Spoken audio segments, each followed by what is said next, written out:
এই ছেলে এমন ছটফট করছো কেন? আমি কি তোমাকে কিস করেছি নাকি? আরে আপনি আমাকে কেন নিয়ে এসেছেন সেটা তো বলেন। আর কে আপনি? আমি তো চিনি না আপনাকে। তোমাকে চিন্তা হবে না। আর আমরা এখানে বিয়ে করতে এসেছি। এখন তোমার আর আমার বিয়ে হবে। পাগল নাকি আপনি? কী সব বলছেন? চেনা নাই জানা নাই অচেনা একটা মেয়েকে বিয়ে করব? অসম্ভব। চিনে কি করবে? আর বিয়ের পরে আস্তে আস্তে চিনে যাবে। আপনি কি মেন্টাল থেকে পালিয়ে আসছেন নাকি? দাঁড়ান, আমি পুলিশে ফোন করি, তারা আপনাকে পৌঁছে দিয়ে আসবে। এই ছেলে নিজেকে বেশি স্মার্ট ভেবো না। আমি যখন বলেছি বিয়ে করব তোমাকে, তার মানে করব। সো বেশি কথা না বলে কবুল বলো। এতক্ষণ কাজী বসে বসে এদের কথা শুনছিল। এবার আর কথা না বলে পারল না, সে একটু ভয়ে ভয়ে বলল। আপনারা কি বিয়ে করবেন নাকি ঝগড়াই করবেন? যদি বিয়ে না করেন তাহলে বলেন, আমি চলে যাব, আমার কাজ আছে। এই কাজে দেখছেন না বর আমার বিয়ে করতে রাজি হচ্ছে না। কোথায় একটু বলবেন কিভাবে রাজি করাবো, তা না করে আজেরা পেঁচাল পারছেন। আপনি তো জোর করে তুলে এনে বিয়ে করতে চাচ্ছেন। এভাবে কি বিয়ে হয় নাকি? বিয়ে করতে দুজনের সম্মতি লাগে। একদম চুপ। আপনার বকবক শুনতে আসি নাই, তাই কম কথা। বিয়ে পড়ান। কি ছেলে তো রাজি না? হবে রাজি। আপনি আপনার কাজ করুন। আর এই ছেলে কত সময় নষ্ট করছো? আমার হাতে এত সময় নাই। আমি করব না আপনাকে বিয়ে। কি করবেন করে নেন। না, এভাবে বলতে হয় না। বিয়ের আগে এসব করলে মানুষ কি বলবে? তার চেয়ে চলো বিয়ে করে নেই, তারপর যা খুশি করো। আপনি অত্যন্ত বাজে প্রকৃতির মেয়ে মানুষ। আমার লজ্জা হচ্ছে আমি কোন সমাজে বাস করি। এই ছেলে এত জ্ঞান দিও না। মেজাজ গরম করতে চাই না। তাই যা বলছি তাই করো। ছেড়ে দিন আমাকে। বেঁধে রেখে কি প্রমাণ করতে চান? আপনি খুব সাহসী। ওরে জ্বালা, এত কথা বলো কেন? তাড়াতাড়ি কবুল বলো। তোমাকে বিয়ে করার সাথে আমার জীবনের অনেক কিছু জড়িয়ে আছে। বলবো না। কি করবেন? এই কাজী, চোখ বন্ধ করেন। এই কথা বলেই ফিয়া আরাফের ঠোঁটে ঠোঁট ডুবিয়ে দিল। আর অবাক বিস্মিত, এ কি হচ্ছে তার সাথে? অচেনা একটা মেয়ে তাকে তুলে এনেছে, তার উপর আবার কিস করতেছে এইভাবে। আরব সরাতে পারছে না, কারণ তার হাত পা বাঁধা চেয়ারের সাথে। ফিয়া ইচ্ছে মতো কামড়ে কিস করতে লাগলো। আর ছটফট করছে ছোটার জন্য, কিন্তু ফিয়া তো ফিয়াই, সে জোর একটা কামড় দিয়ে ছেড়ে দিয়ে বলল।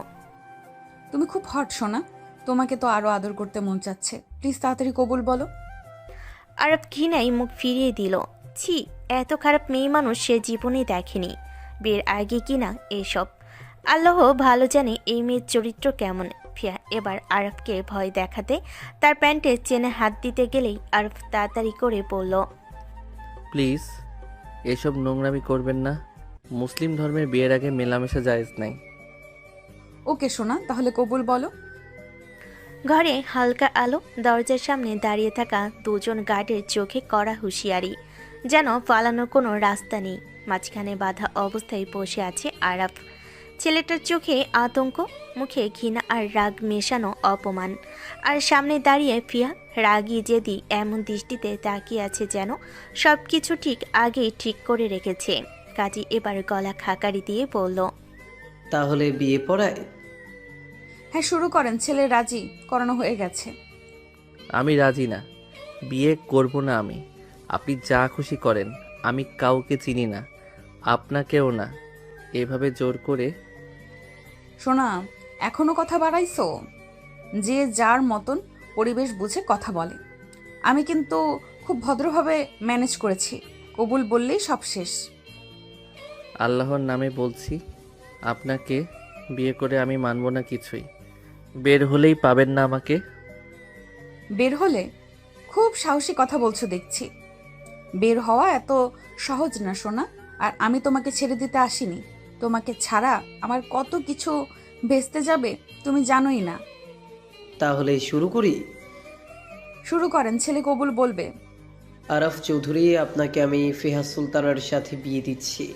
আপনি কি কবুল করেন? আরাপ মুখ ফিরিয়ে নিল, রাগে অপমানে ঘৃণায় চোখ লাল। হাত পা বাঁধা না থাকলে হয়তো এই মুহূর্তে দরজা ভেঙে পালাতো সে। কাজী আবার বলল। কবুল বলেন বাবা। সোনা, কবুল না বললে আমি কিন্তু আবার তোমার প্যান্টের চেনে হাত দিব। আর এবার শপথ করে বলছি, ছাড়বো না। কবুল করলাম। এই শব্দটা তার গলা থেকে বের হলো না, বরং ছিঁড়ে নেওয়া হলো, ঠিক যেন তাকে নিজের ইচ্ছে নয়, জোরে সামনে মাথা নত করতে হলো। ফিয়া হাসলো এক ধরনের সন্তুষ্টি নিয়ে। কাজী দ্বিতীয়বার বললেন, আপনি কি কবুল করেন? কবুল করি। আপনি কি কবুল করেন? কবুল করি। কিন্তু এই কবুল তিনবারে যে অভিশাপ সে অনুভব করলো বুকের ভেতর জমাট দুঃস্বপ্নের মতো। ফিয়া সামনে দাঁড়িয়ে মনে মনে বলল, তুমি পালাতে পারবে না আরাফ। তোমাকে আমি অনেক কষ্টে পেয়েছি। আমার হিসাব শেষ না হওয়া পর্যন্ত তুমি কোথাও যাচ্ছ না। একবারই শুধু বের হতে পারলে এই মেয়েটা জীবনেও খুঁজে পাবো না। এই বিয়ে আমি কখনোই মানব না। দুজনের চোখে দুটো আলাদা জেদ, একজনের জেদ ধরে রাখার আর অন্যজনের জেদ পালানোর। এখান থেকে শুরু হচ্ছে তাদের আগুন ঠান্ডার খেলা। বিয়ে পড়া শেষ হতেই আরফ দাঁত চেপে উঠে পড়ল। হাত পায়ে বাঁধা দড়ি খোলা হয়েছিল মাত্র কয়েক মিনিট আগে। সুযোগ পেয়ে দরজার দিকে এগিয়ে গেল সে, যেন জীবনে আর কখনো এই জায়গার মুখ না দেখে। আর তখনই ফিয়ার ঠান্ডা স্থির গলা পেছন থেকে ভেসে এলো। কই যাও সোনা? বউ রেখে এভাবে চলে যাচ্ছ? আরব দাঁড়িয়ে গেল, যেন পেছন থেকে কেউ তার কাঁধ চেপে ধরেছে। ঘুরে তাকাতেই দেখল ফিয়া তার হাত বুকের সামনে গুটিয়ে দাঁড়িয়ে আছে। তার চোখে সেই একই জেদ, সেই একই অধিকার বোধ। আরব গলা শক্ত করে বলল, আমি কোনো বউ রেখে যাচ্ছি না, কারণ আমি এই বিয়ে মানি না, বুঝেছেন? আপনার জোর করে বলাতে কিছু হয় না। আমার জীবনে কেউ এভাবে ঢুকে যেতে পারে না। ফিয়া ধীরে ধীরে এগিয়ে এলো। প্রতিটা পা ফেলার শব্দ যেন চারপাশের নীরবতা ভেঙে দিচ্ছিল। চোখের রহস্য আর ঠোঁটে অদ্ভুত এক হাসি। মানো বা না মানো, আমি তো তোমার বউ হয়েই গেছি। আর তোমার না বলায় কি আসে যায়? বিয়ে হয়ে গেছে, এখন মানতেই হবে। আপনি হয়তো ভাবছেন আমি খুব ভয় পাই আপনাকে। একবার বাইরে বের হতে পারলেই। বাইরে বের হবে তুমি আমাকে ছেড়ে? সোনা, তুমি আসলেই ভাবো পালাতে পারবা? আমি কাউকে জোর করে বিয়ে করিনি কখনো, আর কেউ আমাকে জোর করতে পারে না। তাই বারবার বলছি, আমি এই বিয়ে মানি না। ফিয়া সামনে এসে তার শার্টের কলারটা ধরে একটু টেনে নিয়ে বলল, মানতে হবে সোনা, উপায় নাই তোমার। যেদিন বুঝবে কেন তোমাকে জোর করে বিয়ে করেছি, সেদিন হয়তো আমাকেই খুঁজে বেড়াবে। আর আপনি যেদিন বুঝবেন জোর কাকে বলে, পালানো কাকে বলে, সেদিন আফসোস করবেন এই কাণ্ডের জন্য। চলো সোনা, বউকে বাড়ি নিয়ে যাওয়ার পালা এবার। পালিয়ে লাভ হবে না, কারণ তুমি আমার। আরফ দরজার দিকে তাকালো আর বাইরে অন্ধকারের দিকে, আর মনে মনে ভাবল, একবার শুধু সুযোগ পেলেই এই মেয়ের হাত থেকে পৃথিবীর এক প্রান্তে পালিয়ে যাব। তুমি পালাতে চাইলেই কি পালানো যায়? তোমাকে ধরে রাখতে আমি কি সব করেছি তুমি জানোই না আরাফ। ঘর থেকে বেরিয়ে আসতে রাতের ঠান্ডা হাওয়া আরাফের মুখে লাগলো। মনে হলো এইটুকুই যেন তার মুক্তির স্বাদ। সে দ্রুত এগিয়ে যেতে লাগলো বাইরের দিকে, কিন্তু ফিয়া ঠিক পেছনেই। হঠাৎ ফিয়া গলা নরম করে বলল, চলো সোনা, আমাদের বাড়ি যাব। কখনো না, আমি আমার নিজের বাড়িতে যাব, আপনার সাথে কোথাও না। তুমি প্রচুর জেদ করো সোনা, কিন্তু একটা জিনিস জানো না, এই ফিহা কারো কথার ধারে না। কিন্তু তুমি তো আমার সোনা বর, তোমার কথাটা শুনবো। চলো, তোমার বাড়িতেই যাব আমরা। আপনি আমার বাড়িতে যাবেন মানে কি? আমি কাউকে নিয়ে বাড়িতে ঢুকাবো না, আপনাকে তো কোনোভাবেই না। বউ হই আমি তোমার, তোমার বাড়িতে যাওয়াটা তো আমারই অধিকার। বউ মানি না আমি, বুঝছেন? আর আমার পরিবার তো আরও বেশি মানবে না আপনাকে। তোমার পরিবার মানবে কি মানবে না সেটা দেখার দায়িত্ব আমার। তুমি শুধু চলো, বাকি সব আমি সামলাবো। না, আমি কাউকে বাড়ি নিয়ে যাই না। আমার আব্বু আম্মা, আমার পরিবার, এইসব তারা একদমই। সোনা, ভয় করছে নাকি নিজের বউকে লুকিয়ে রাখতে চাইছো? লুকানোর প্রশ্নই নেই, স্বীকার করছি না বলছি, তাও বুঝতে পারছেন না। আজ বিয়ে হয়েছে আর আজই তোমার বাড়িতে যাব। তুমি রাজি না হলে জোর করেই নিয়ে যাব, ঠিক যেমন বিয়েতে করলাম। আরব চুপ হয়ে গেল মুহূর্তেই। এবার চোখ তুলে বাইরের দিকে আরেকবার ফিয়ার দিকে তাকালো। বাড়ি নিয়ে গেলে যে কি হবে সেটা তো কল্পনাতেই নাই। ফিয়া আবার বলল, চলো শোনা, সময় নষ্ট করো না। তোমার মা আমাকে দেখলে খুশি হয়ে যাবে এই এমন বউ পেয়ে। আমি পারবো না, আপনাকে নিয়ে গেলে বাসায় ঝড় উঠবে, আমার পরিবার আপনাকে মানবে না, আমাকে তো আরও মারধর করবে। ঠিক আছে, মেনে না নিক, কিন্তু তুমি আমার আর আমি তোমার, তাই তোমার বাড়িতে এই প্রথম পা ফেলবো আমি। দুজনের চোখে দুই রকম আগুন, একজনের ভয় আরেকজনের বেপরোয়া অধিকার।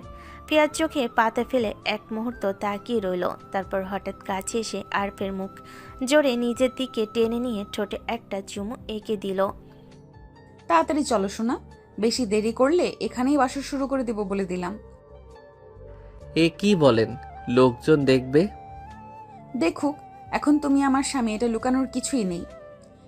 ঠিক আছে ঠিক আছে, যাচ্ছি, কিন্তু এসব করবেন না আর। এই সবই তো বউরা করে স্বামীর সাথে, তুমি বুঝবে আস্তে আস্তে। গাড়িতে বসতেই আরফ কোনায় গুটিসুটি মেরে বসলো, জানালা দিয়ে বাইরে তাকাচ্ছে, যেন পৃথিবীর শেষ আলোটা খুঁজছে। ফিয়া আস্তে আস্তে তার দিকে ঝুঁকলো। হঠাৎ আরব টের পেল ফিয়ার আঙ্গুল তার চিবুকে, তারপর ফিয়ার ঠোঁট আবার ছুঁয়ে গেল তার ঠোঁট। একটা মৃদু টান টান উত্তেজনাময় চুমো। ভয় পাচ্ছ নাকি সোনা? আপনার মতো বেহায়া মেয়ে মানুষ জীবনে দেখিনি। স্বামীকে আদর করলে কেউ বেহায়া হয়ে যায় না সোনা, বরং এটা অধিকার। এবার সে আরেকটু দুষ্টামি করলো, তার ঠোঁট আলতো করে ছুঁয়ে গেল আরফের গলার পাশে। একটা উষ্ণ শিহরণ ধরনো স্পর্শ। আরফ কেঁপে উঠল। প্লিজ এসব করবেন না, আমি মুসলিম মানুষ, বিয়ের পর এসব ঠিক আছে, কিন্তু এভাবে এই পরিস্থিতিতে। এভাবেই ভালো লাগে, তোমাকে জ্বালাতে মজাই তো। আর একটু ঝুঁকে তার বুকের উপর মাথা রেখে আস্তে চাপ দিল। আরফ রাগে কেঁপে উঠল। আল্লাহ আপনাকে কি দিয়ে বানাইছে? তোমার বা পাচরের হাড় দিয়ে সোনা। গাড়ির পুরো রাস্তা ফিয়ার দুষ্টামি, চুমু, গলায় মুখ ডুবিয়ে দেওয়া আর আরফের রাগে ঘৃণায় কাপা সব মিলিয়ে এক এলোমেলো উত্তেজনাময় যাত্রা। আরফ জানালা ধরে বসেছিল, মনে মনে শুধু একটাই কথা, এই মেয়ে যদি আমার বাড়িতে ঢুকে পড়ে, আজ বাসায় আসলেই ঝড় উঠবে। ঝড় উঠুক, তাতে আমার কিছু যায় আসে না, আমার সোনা বরকে আমি নিয়ে যাচ্ছি। গাড়ি থামতেই আরাফের বুকের ধরফর যেন দ্বিগুণ হয়ে গেল।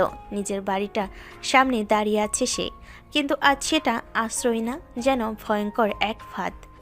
গাড়ি থেকে নামা মাত্রই আরফ দাঁড়িয়ে রইল জমে থাকা ভয়ে, মুখ শুকনো, চোখে আতঙ্ক। ফিয়া গাড়ির দরজা ধপ করে বন্ধ করে হাসি মুখে বলল, আরে সোনা, ফিহার হাজবেন্ড হয়ে তুমি ভয় পাচ্ছ? এটা কিন্তু মোটেও মানায় না তোমাকে। আপনি তো বুঝতেই পারছেন না এখন কি হবে, এরা কাউকে গ্রহণ করে না, আর আপনাকে তো। ফিয়া এগিয়ে এসে তার হাতটা ধরে ফেলল, জোরে নয়, খুব আত্মবিশ্বাস নিয়ে। কিছুই হবে না, তুমি আছো, আমি আছি, বাকি যারা কিছু বলবে তাদের উত্তরও আমি দিব। চলো। আরব কিছু বলতে গিয়েও থেমে গেল, মুখে আতঙ্ক, চোখে প্রশ্ন, কিন্তু ফিয়ার হাতে টানে যেন পা চলতে বাধ্য হলো। দুজন একসাথে বাড়ির দোরগোড়ায় উঠতে ভেতর থেকে আরাফের মা বেরিয়ে এলেন, চোখে বিস্ময়, মুখে বিরক্তি, তাৎক্ষণিক সন্দেহ।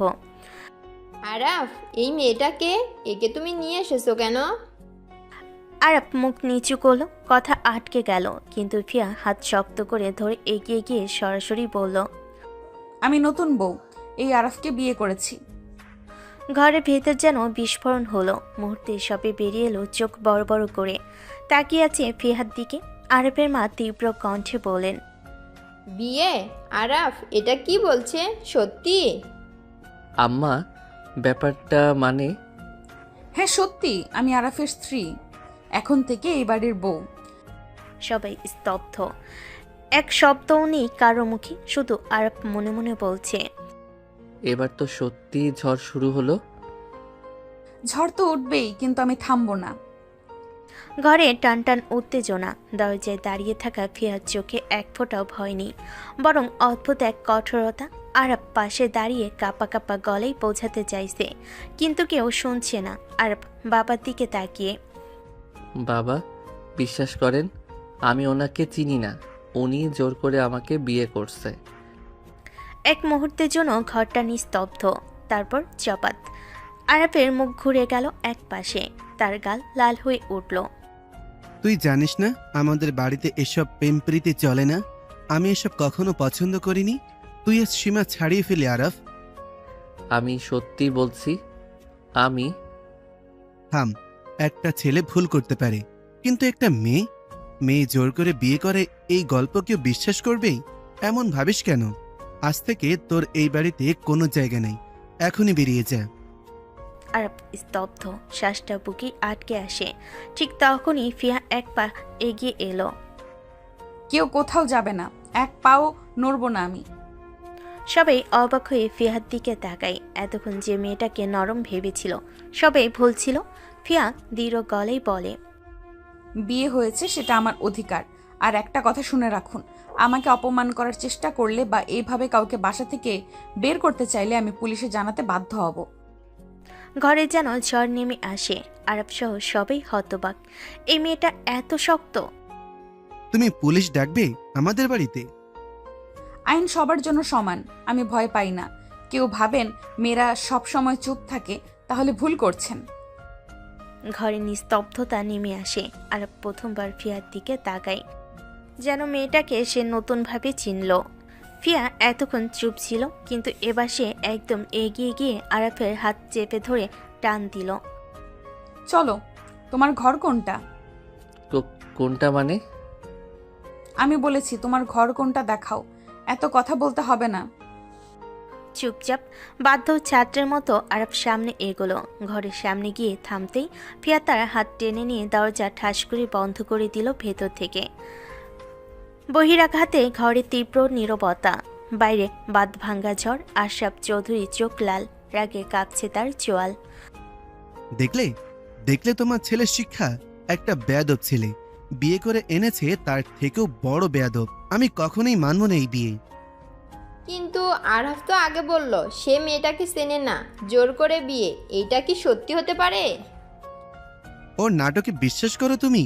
বিয়ে করে বাড়িতে এনে এখন গল্প শোনাচ্ছে চিনে না। এরকম আজগবি মিথ্যা আমি মানি না। ছেলে যে যা খুশি করলে তার বাপ মা বিশ্বাস করবে, এই সাহস ওদের কে দিল? মায়ের মুখ পড়ে গেল।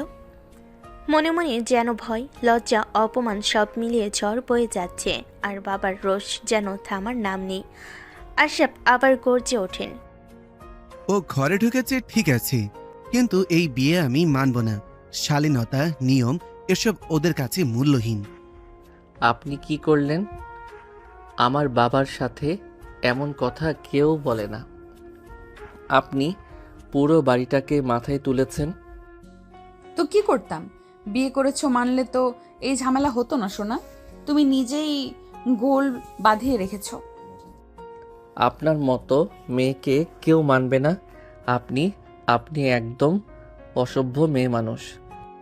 ফিয়ার মুখে এক মুহূর্তের জন্য দুষ্টু হাসি খেলে গেল। হঠাৎ সে এগিয়ে এসে আরফের গলা দুহাতে জড়িয়ে ফেল। সোনা, এত রাগও কেন? এসো একটু আদর করে দিই, তাহলে বিয়ের ফিলটা ঠিকই অনুভব করতে পারবে। কথা শেষ হতেই সে কাছে নেমে এলো, ধীরে ধীরে ঠোঁট ছুঁয়ে দিল আরাফের ঠোঁটে। আরাফ যেন শোকের মতো পিছিয়ে গেল, হাত দিয়ে ঠিকই সরিয়ে দিল ফিয়াকে। একদম কাছে আসবেন না, শুনছেন? আমি মানি না এই বিয়ে, বুঝেছেন? আরাফ তাকে সরিয়ে দেওয়া মাত্রই ফিয়ার চোখ দুটো রাগে জলজল করে উঠল। সে হঠাৎ সামনে এসে আরাফের ঠোঁটে হালকা একটা কামড় বসিয়ে দিল। আমাকে না মেনে উপায় নেই সোনা, বেশি বাড়াবাড়ি করবে না, না হয় তোমাকেই সামলাতে আমার বেশি সময় লাগবে না। তারপর কোনো সুযোগ না দিয়ে সে আবার ঝুঁকে এসে আরফের ঠোঁটে একটা গভীর কিস এঁকে দিল। ঠোঁট থেকে গলা পর্যন্ত ছুঁয়ে নিল দ্রুত, অভিমানী আগ্রাসনে। তারপর হাঁটতে হাঁটতে বাথরুমের দিকে যাই। দরজার কাছে এসে পেছনে তাকিয়ে একটা দুষ্টু হাসি দিল। ফ্রেশ হয়ে আসছি সোনা, কোথাও যেও না। দরজা বন্ধ হওয়ার শব্দ। ফিয়া ভেতরে যাওয়ার সাথে সাথেই আরব চুলে হাত বুলিয়ে বিরক্তিতে ফুঁসতে লাগলো। আল্লাহ, এ কোন মেয়ের পাল্লায় পড়লাম আমি? এ তো সারাদিন শুধু কিস করতে থাকে, মানুষের কি একটু লজ্জা থাকে না? তার গাল এখনো লাল, রাগে নাকি ফিয়ার কিসে সে নিজেও বুঝতে পারছে না। ঘরের ভেতর এক অদ্ভুত উত্তেজনা, আর পুরো বাড়ি কাঁপছে অস্বস্তিতে। ফিয়া ওয়াশরুম থেকে আরবকে চিৎকার করে বলল, জান, পরার তো কিছুই নেই, তোমার একটা ট্রাউজার টি শার্ট দাও। নাউজবিল্লাহ, আমাদের বাড়ির মেয়েরা এসব পরে না। এত কথা বলো কেন? তাহলে কি আমি পোশাক ছাড়াই বের হব?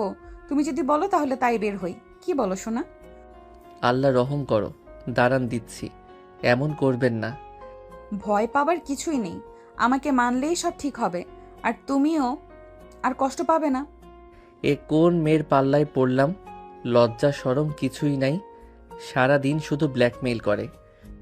সোনা, বউ হয়ে যাওয়ার সঙ্গে আদরও পেতে হবে, পালানোর কোনো উপায় নেই। সোনা চলো, ক্ষুধা পেয়েছে, খেয়ে আসি। এই ড্রেস পরে বাইরে যাবেন, বাবা দেখলে রাগ করবে। তো কি হয়েছে? এই ড্রেস তুমি কি ভয় পাচ্ছ সোনা? প্লিজ এমন বলবেন না, বাবা দেখলে খুব রাগ করবে। আমার কিছু যায় আসে না সোনা, চলো, ক্ষুধা পেয়েছে। দুজন বের হওয়ার সময় আরফের বাবা আর চোখে দেখে ফিয়ার ড্রেস। আশরাফ চৌধুরী রেগে চিৎকার করে বলল, কি? এই কি অবস্থা? আমার ছেলের বউ এমন ড্রেস পরে বাইরে যেতে পারে? বাবা আমি বলেছি, কিন্তু উনি জোর করে। শ্বশুর মশাই, রাগ কেন করছেন? আমার আর কোনো ড্রেস নাই, তাই এটা পরেছি। আশরাফ চৌধুরী কপালে ভাঁজ ফেলে আরফের দিকে চোখ সরিয়ে বলেন, তোমার মায়ের শাড়ি নিয়ে দাও, তাও যেন এই পোশাকে বাইরে না আসে। বাবা ঠিক আছে। শোনা, ভয় পাওয়ার কিছুই নেই, শাড়ি পরলেই সব ঠিক হয়ে যাবে। নাও, এটাই সবচেয়ে সুন্দর শাড়ি, বাইরে বের হওয়ার আগে পরে নিও। শোনা, এখন এই শাড়ি পরে যাব, আর সবাইকে দেখিয়ে দেই আমি তোমার বউ। এ কোন মেয়ের পাল্লায় পড়লাম? সারাদিন শুধু ঝগড়ার কিস, এখন শাড়ি নিয়ে মাতামাতি। ফিয়া শাড়ি পরে আরফের সামনে দাঁড়িয়ে হাসি দিয়ে বলল, জান দেখো, আমাকে হট লাগছে না? কী সব ভাষা বলছেন? ভালো মেয়েরা এসব ভাষা উচ্চারণ করে না। তোমার সামনে সব বলতে পারি জান, কারণ তুমি আমার জান। ভুলে যান, কেন আমি মানি না আপনাকে? মানতে হবে না সোনা, শুধু একটু আদর করে দেই। কথা শেষ হতেই ফিয়া ধীরে ধীরে আরফের ঠোঁটে ঠোঁট রেখে কিস করতে লাগলো। আরফ অবাক হয়ে চোখ বড় করে দেখছে, কিছু বলতে পারছে না, শুধু রক্তচাপ বেড়ে যাচ্ছে। ফিয়া কিস থামিয়ে একটুখানি বিরতি নিয়ে বলল, শোনো, তুমি পালাতে পারবে না, আমি চাই এই বউ হওয়ার ফিলটা পুরোপুরি অনুভব করি। আরফ কিছু বলতে চাইছিল, কিন্তু ফিয়ার হাত আর ধোঁয়াশা চোখের সামনে, সে সরতে পারছে না। ফিয়া আবার ধীরে ধীরে আরফের গলার পাশে ঠোঁট রাখলো, চুমু দিয়ে বলল, দেখলে, এইভাবেই তোমার বউ তোমাকে আদর করে। একদম কাছে আসবেন না, আমি মানি না এই বিয়ে। শোনা, আমি চাই তুমি জানো, এই বউ এখন শুধু তোমার। আল্লাহ রক্ষা করো, সারাদিন শুধু আদর কিস আর ঝগড়া। এবার একটু আরাম করো, বাসর শুরু করি, তোমাকে দেখিয়ে দেব আমি কেমন বউ। আল্লাহ, আমার ভাগ্য। সোনা, পালানোর কোনো উপায় নেই, তুমি এখন আমার। ফিয়া আরবকে টেনে নিচে নামালো। দুজন ধীরে ধীরে খাওয়ার টেবিলের দিকে এগোলো। আরব মনে মনে বলছে, সারাদিন কিস আর ঝগড়া, এবার খাওয়ার জন্য কি ধকল। আরব ভয় পেয়ে বাবা মায়ের দিকে তাকাতে লাগলো। শোনো, বউকে খাওয়াতে হলে নিজে ইনকাম করে খাওয়াও, আমি খাওয়াতে পারবো না। আরে, আপনি তো খুব কিপটা, আমার মতো একটা মেয়েকে খাওয়াতে চাচ্ছেন না, হার কিপটা। বাবা, ওর কথায় কিছু মনে করবেন না। দেখছো না মেয়েটা কত সরল, তোমার মতো ছেলেকে সামলাতে পারবে। আমি তো কিছু বলছি না, এই বউ আমার ছেলের জন্য অনেক বড় চ্যালেঞ্জ। শোনা, দেখছো না বাবা রেগে গেল, এবার তোমার আমাকে ইনকাম করে খাওয়াতে হবে। এত ঝামেলার পরে এখন আবার খাওয়ানোর চাপ। চলো এখন তো খাই, খেতে দেরি করলে কিন্তু মাথা গরম হয়ে যাবে। আল্লাহ, আমার ভাগ্য, এই বউ আমার উপর এত ক্ষমতা প্রয়োগ করছে, অথচ আমি কিছুই করতে পারছি না। শোনা, মনে রেখো, তুমি এখন শুধু আমার, আর তোমাকে শিখতে হবে কিভাবে বউ খাওয়ায়। রাতে ঘুমের সময় ঘরের আলো হালকা। ফিয়া আরবের দিকে ধীরে এগিয়ে এলো। আরব চোখ ফাঁকি দিয়ে অন্যদিকে তাকিয়ে রইল। ভয় হচ্ছে আজ তার পালানোর কোনো উপায় নেই। শোনা, আজ তো আমাদের বাসর, একটু আদর করো। কিছুতেই না। আমি মানি না আপনাকে। দূরে থাকবেন, বুঝলেন? এসব শুনতে চাই না সোনা, আমার আদর চাই। আরবকে ধাক্কা দিয়ে ফেলে দিল বিছানায়। আরব বিস্মিত হয়ে বিছানায় লুটিয়ে পড়ল, চোখ বড়, লজ্জা আর রাগের মিশ্রণ। কিন্তু ফিয়া একেবারেই থেমে নেই। ফিয়া ধীরে ধীরে আরফের গলায় হাত রেখে মুখ ভিজিয়ে কিস করতে লাগলো। আরব চুপচাপ, কিছু বলতে পারছে না। সোনা, বুঝলে, বউ যখন আদর করতে চায় পালানোর কোনো উপায় থাকে না। আল্লাহ, কোথায় গেল আমার স্বাধীনতা? ফিয়া আবার আরবকে কাছে টেনে নিল। আরবের চোখে লজ্জা, কিন্তু ফিয়ার চোখে হাসি। রাতের অন্ধকারে তাদের মাঝে শুধুই আদর আর রোমাঞ্চের বাতাবরণ। সোনা, একটু আদর করো, আজকের রাতটা স্মরণীয় করে রাখি আমরা। আরব শুধু মাথা নিচু করে ভাবছে কিভাবে এই বইয়ের পাল্লা থেকে বের হবে। কিন্তু ফিয়া একেবারেই থামছে না। তার আদর, চুমু আর রাগের মিশ্রণে রাতটা আরো রোমান্টিক হয়ে উঠল। রাতের অন্ধকার, ঘরের হালকা আলো, শুধু ওরা দুজন। ফিয়া ধীরে ধীরে শাড়ি খুলতে শুরু করলো। আরব চোখ বুজে হাত ধরে বলল, আল্লাহ, একটু তো লজ্জা রাখুন। সোনা, তুমি ছাড়া আমার এই সৌন্দর্য কে দেখবে? একটু তাকাও আমার দিকে। আরব চোখ খুলে ফিয়ার দিকে তাকালো। হঠাৎ মনে হলো হৃদয় ধকধক বেড়েছে। ফিয়া এত সুন্দর, এত সাহসী, আর শাড়ি খুলে সে তার সৌন্দর্য প্রকাশ করছে। আর পাগল হয়ে গেল, চোখ বড়, নিঃশ্বাস আটকে। তার মনে একবারের জন্য ভেবেছিল না এমন দৃশ্য তার সামনে আসবে। সোনা, দেখছো না, সবই তোমার জন্য। এখন পালানোর উপায় নেই, আমার কাছে আসো। আল্লাহ, এসব কি হচ্ছে? ফিয়ার হাসি, চোখে ঝিলিক আর শরীরের আভা সব মিলিয়ে আরবকে সম্পূর্ণ হতবাক করে দিয়েছে। ফিয়া ধীরে ধীরে তার সামনে এগিয়ে আসে, সৌন্দর্য আর সাহসের মিশ্রণে। আরবের লজ্জা আর উত্তেজনা বেড়ে যায়। ফিয়া ধীরে ধীরে আরবের ঠোঁটে কিস করতে লাগলো। আরব বাধা দিতে পারছে না। ফিয়া আরবের হাত তার শরীরে রাখলো। আরবের হাত কেঁপে উঠল। আস্তে আস্তে ফিয়ার শরীরে তার হাত বিচরণ করতে লাগলো। ফিয়া কেঁপে ওঠে, আরবের ঠোঁট কামড়ে ধরল। আরব উন্মাদের মতো হয়ে গেল। সে ফিয়ার গলায় মুখ ডুবিয়ে কিস করতে লাগলো, ফিয়ার শরীরে চাপ দিতে লাগলো। তারপর কিছুক্ষণের মধ্যে দুটি শরীর এক হয়ে গেল। ভোরের আলো ধীরে ধীরে ঘরে ঢুকছে। আরব চোখ খুলে দেখলো ফিয়া তার গলায় হাত রেখে গভীর ঘুমে ডুবে আছে। আরব ধীরে ধীরে চারপাশে তাকালো। হঠাৎ তার চোখ বড় হয়ে গেল। দুজনের পোশাক নেই। মুহূর্তে তার মনে ভেসে উঠল রাতের ঘটনাগুলো। তারা ঘনিষ্ঠ হয়েছে, সে আরবকে কিস করেছে, আদর করেছে, তারা একসঙ্গে শুয়েছে। সিসি, আমি এই মেয়ের সাথে ঘনিষ্ঠ হলাম কিভাবে? উনি তো আমাকে জোর করে বিয়ে করেছে। আমি তো উনাকে চিনি না ভালো করে, কিভাবে পারলাম উনার সৌন্দর্য দেখে হারিয়ে যেতে? আরব হাত দিয়ে মুখ ঢেকে নিঃশ্বাস নিয়েছে। লজ্জা, হতাশা আর অবিশ্বাস সব একসাথে।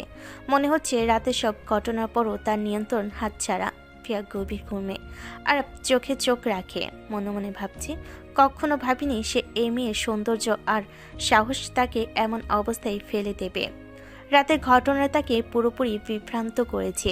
আর ফিয়ার সাহস ও সৌন্দর্য তার মনকে আরও শক্ত করে ধরে রেখেছে। আর উঠতে নিলে ফিয়া হঠাৎ তার দিকে ধীরে এগিয়ে এসে হাত দিয়ে তাকে টেনে নিয়ে বলল, সোনা, আর একটু ঘুমাও, রাতে তো তুমি আমাকে খুব জ্বালিয়েছো। ছাড়ুন, আমি ওয়াশরুমে যাব। সোনা, একটু আদর করো, তোমার আদর পেতে আমি মরিয়া হয়ে যাচ্ছি। আর চুপচাপ, লজ্জা আর দ্বিধায় মাথা নিচু করে বলল, প্লিজ ছাড়ুন, রাতে সব ভুল করে হয়ে গেছে। ফিয়ার চোখে আগুন জ্বলে উঠল। সে আগে ঠোঁট কামড় দিয়ে বলল, আমার ভালোবাসাকে ভুল বলছো? তোমার কি করা উচিত জানো? আরব স্তব্ধ। ফিয়া আবার ধীরে তার ঠোঁটে ঠোঁট রাখলো। আরব চুপচাপ, কিছু বলতে পারছে না। ফিয়া এবার আরবকে পুরো ঘনিষ্ঠভাবে জড়িয়ে নিল। ঠোঁটে চুমু, বুকে আদর আর হাতে নরম স্পর্শ সব মিলে আরবকে নতুন এক অনুভূতির মধ্যে ফেলে দিল।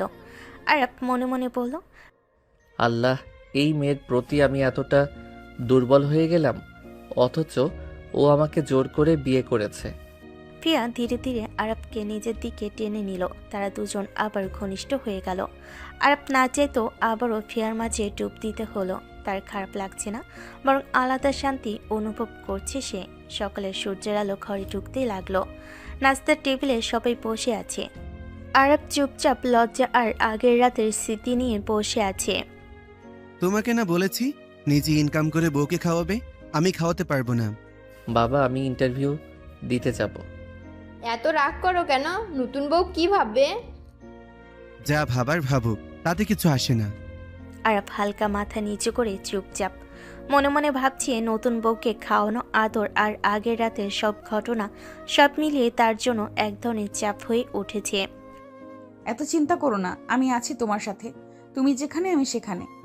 আল্লাহ, এই বউ আমাকে পুরোপুরি ঘিরে ফেলেছে। দিনের বেলায়ও পালানোর কোনো উপায় নেই। চলো সোনা, আগে খেয়ে নাও, তারপর ইন্টারভিউ। নাস্তা সেরে আরব চুপচাপ নিজের রুমের দিকে হাঁটল। মাথার ভেতর হাজারটা চিন্তা, বাবার রাগ, ফিয়ার বেপরোয়া আচরণ আর আগের রাতের ঘনিষ্ঠতা সবই তাকে অস্থির করে রেখেছে। দরজার সামনে পৌঁছাতে ভেতর থেকে ফিয়ার নিচু গলা শোনা গেল, তার কণ্ঠে অদ্ভুত নরমতা, আবার কোথাও যেন উদ্বেগ মেশানো। তোমার প্রাপ্য তোমাকে ফিরিয়ে দিব আমি, তুমি চিন্তা করো না। তোমার জন্যই আজ আমি এই কঠিন পদক্ষেপ নিয়েছি। কথাগুলো শুনে আরাফের বুক ধরফর করতে লাগলো। প্রাপ্য? কার প্রাপ্য? কোন কোন কঠিন পদক্ষেপ? তার মাথায় যেন বাজ পড়ল। আল্লাহ, কাকে বলছে? কিসের কথা? আমাকে বিয়ে করা কি কঠিন পদক্ষেপ? আর ফিরিয়ে দেবে মানে কি? সে আস্তে করে দরজা খুলে ভেতরে ঢুকলো। ফিয়া শব্দ শুনেই হঠাৎ ঘুরে তাকালো, চোখে ধরা পড়ল লুকানোর চেষ্টা, অস্থিরতা। ফোনটা মুহূর্তেই কেটে দিল।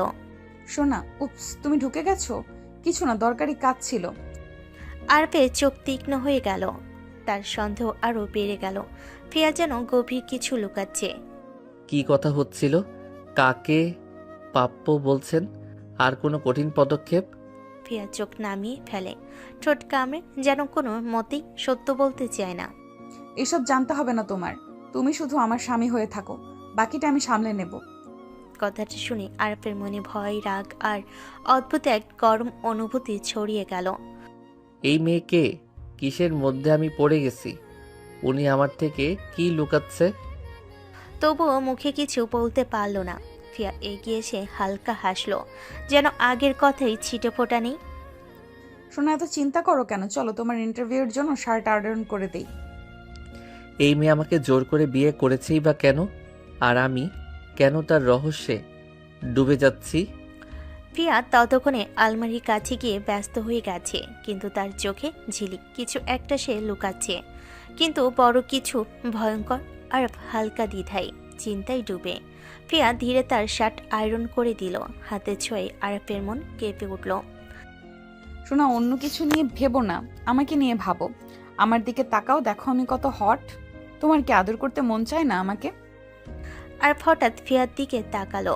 ফিয়া সত্যি অসাধারণ সুন্দরী, তার চোখে আগুন, ঠোঁট লাল, লম্বা চুল ও ঝলমলে। আর মনে মনে বলল, আল্লাহ, এই মেয়ের সৌন্দর্য আমার কি করা উচিত? ফিয়ার কাপা ঠোঁটের কাছে গিয়ে আর ধীরে কিস করলো। ফিয়া হেসে ফেল। তারপর ফিয়া প্রস্তুতি নিয়ে বলল, সোনা, ইন্টারভিউ দিতে চাচ্ছ? তুমি নিজেকে সামলাও। আরব চুপচাপ মনে মনে সব হিসাব মিলিয়ে ভাবছে। ফিয়ার আনন্দ, সৌন্দর্য, সাহস সব মিলিয়ে তাকে হার মানতে বাধ্য করেছে। সারাদিনের এই উত্তেজনা তাকে পুরোপুরি ঘিরে রেখেছে।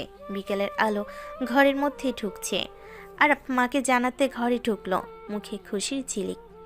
মা, আমার চাকরি হয়ে গেছে। ও সোনা, খুব ভালো, আল্লাহ তোমার মঙ্গল করুক। এতদিনে কাজের কাজ করেছো, এবার তো সংসার সামলাতে হবে।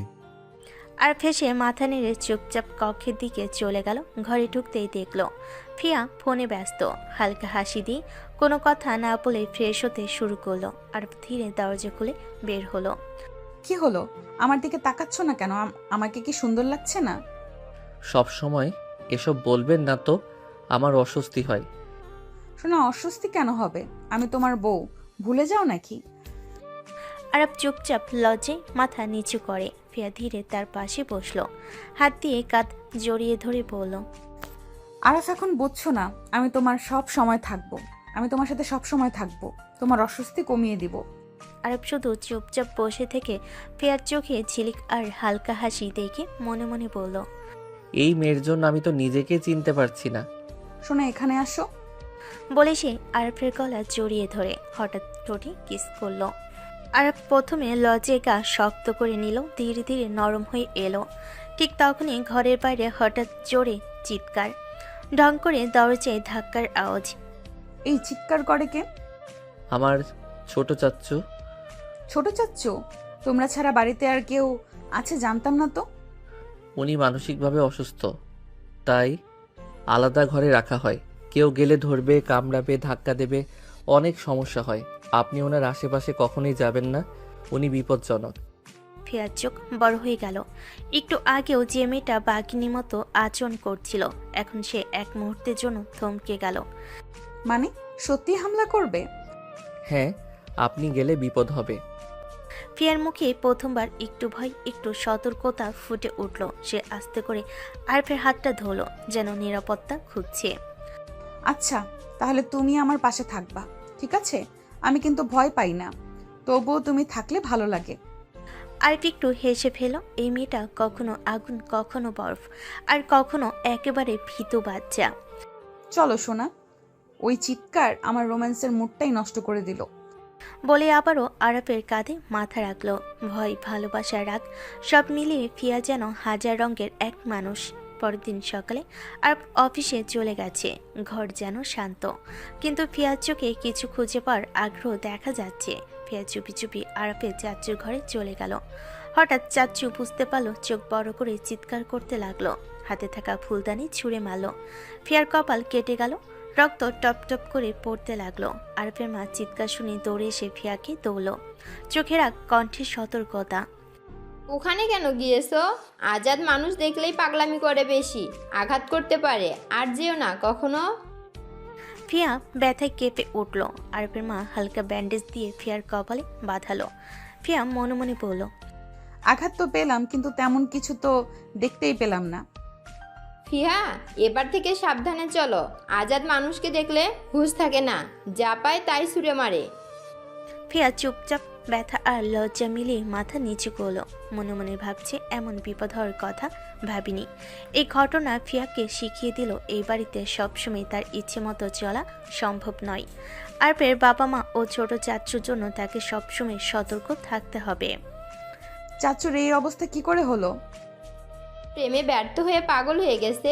আজাদ মেয়েটাকে প্রচণ্ড ভালোবাসতো, কিন্তু মেয়েটা তাকে ধোঁকা দিয়েছে। তাই আপনি দেখেছেন তাকে? আমি কিভাবে দেখব? কিন্তু আরাফের বাবা বলেছে আমাকে, মেয়েটা বড়লোক বাবার বেহায়া মেয়ে ছিল।